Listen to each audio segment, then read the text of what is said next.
It's such an interesting time because a lot of people are quarantined with their families, with their significant other. I'm quarantined with my fiance. We were supposed to be married in a few weeks. We had to put our wedding on pause. But some other people are not able to be with their families right now. And I know with the first responder and military community, that is also a very real issue right now. And that is really stressful to feel like you need that support, but you can't be with your partner. So if we can let's talk about scenario A, couples that are in the home together, you've got kids, it is high stress, and maybe fuses are a little shorter and fighting has kind of, taken place, which is not what you want, but it's just been stressful. Yeah, it's such a great question because one of the biggest things that I hear, one of the biggest questions I get from service couples is how to manage stress and how to manage the impact of the service lifestyle on the marriage and on the family. And now we suddenly have a situation where everybody is kind of forced in the home together. So yes, we're going to talk here about just scenario A. If you are in your house with your spouse, maybe your kids too, that's my situation as well. My husband is in school right now. And so we are all stuck in the house together, and everybody's also trying to do their school together or their job from home or whatever. And so not only are we fighting over bandwidth and Zoom calls and computer screens and TV screens and video games or whatever else that you're doing, it really can create a lot of tension and stress when you're all in the home together. So if you are in that camp, if you're all in the house together, first of all, I just want to normalize that this is different. And that's what's unique about service couples, is that service couples specifically get very used to having independent lives in your marriage. And I can't tell you how often I have to really encourage couples that that's okay. It is okay that your marriage doesn't look like the average civilian marriage where maybe you do everything together. If you're not a dual service couple, most husbands and wives, let's say, kind of play their roles, and they do them with excellence, and they do them independently. And so when you put everybody in the house together, in the military, we call it reintegration. It's this time after a deployment when the service member comes home and you kind of at home had your battle rhythm, and the kids are doing what you need them to do in the routine that you needed them to do it. And you have your own routine and you have your own friends, and you've been just kind of going at it the way that works best for you. And then suddenly your spouse comes home and it just kind of doesn't work the way that you were running it before. And you have to kind of, like you said, find that new normal.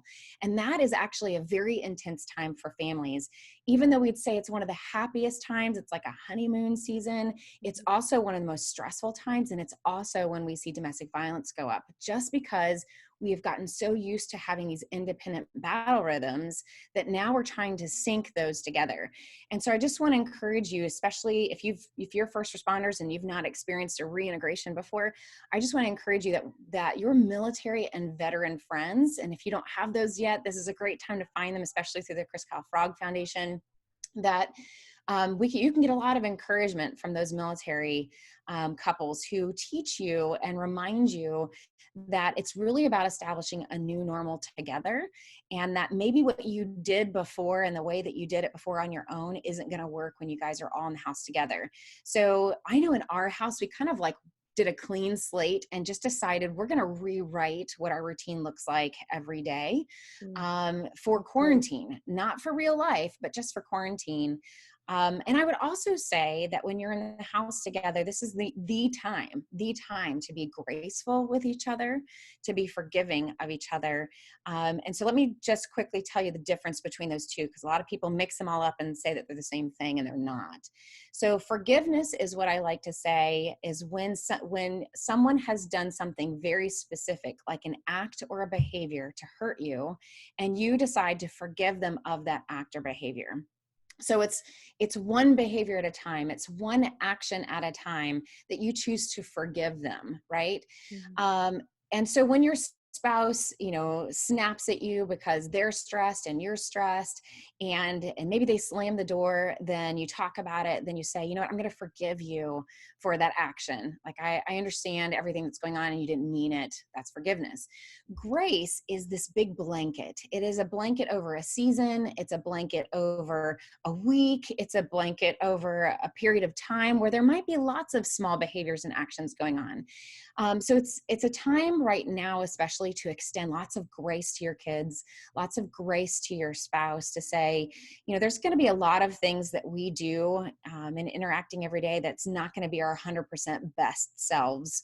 And so I'm going to extend a blanket of grace over the situation and say, I can't expect you to be perfect. Please don't expect me to be perfect. And let's just extend grace to each other, that if I snap at you, you snap at me, that we go, you know what, this is really a stressful time. And so there's lots of grace to be extending to each other. So definitely, use that forgiveness and grace, maybe a lot more than you're used to. Now is not the time to work on hot topics. So if you have huge, big issues, if there's betrayal in your relationship, if there is big hurts, if there's big tension over finances or things like that, maybe now is not the time during a quarantine when you're stuck in a house together. Maybe now is not the time for you to flesh that out and figure it out and argue through it, especially if you don't have the support of maybe a professional next to you. So maybe we put those hot topics on hold. And I would say the third thing would be to use a lot of timeouts right now. So if you find yourself getting irritable, if you find yourself just being too close to each other and needing a break and you're escalating, call those timeouts. Timeouts are always good and appropriate. Whoever calls the timeout, call a time in. There are no forever timeouts. It just triggers abandonment. So be the person that says, we're not our best selves right now. I don't feel like I'm my best self right now.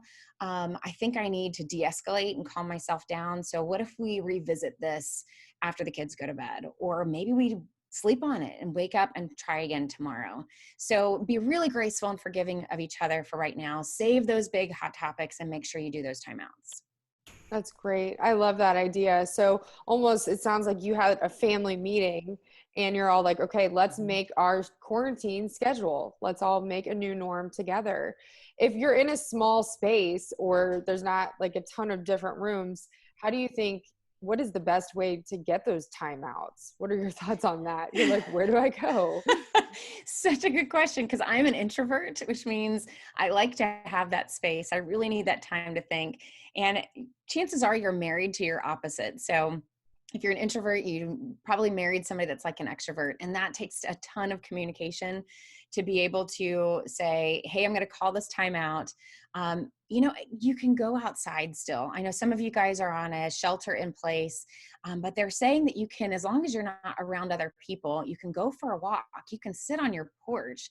Fresh air is wonderful for clearing your mind and for getting outside the house. But wherever you go, whether it's your closet, your bedroom, going outside, going for a walk, please don't go for a long walk into the woods.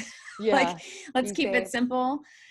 But go to a place and make sure you communicate that with your spouse and your kids, that just says, hey, mommy's going to go take like 30 minutes to go journal or read or something productive. Don't just, don't go call your mom. Don't go call your best friend and vent it on the phone.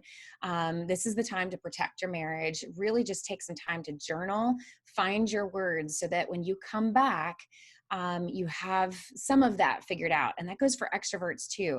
Extroverts like to chase the introvert as they go try to find that timeout space. So extroverts, journaling is just as good for you, because the reason you're trying to talk it out loud is because you're also trying to find your words. You're just doing it out loud. So while you're in a timeout, both of you go and take that time to journal. It doesn't have to be massive paragraphs. It doesn't have to be a novel. It could be an outline. It could just be a scribbling of words. Nobody's going to look at that journal. So find your words so that when you come back, you've respected each other's space, respected each other's asks, and now you can come together and have some better words.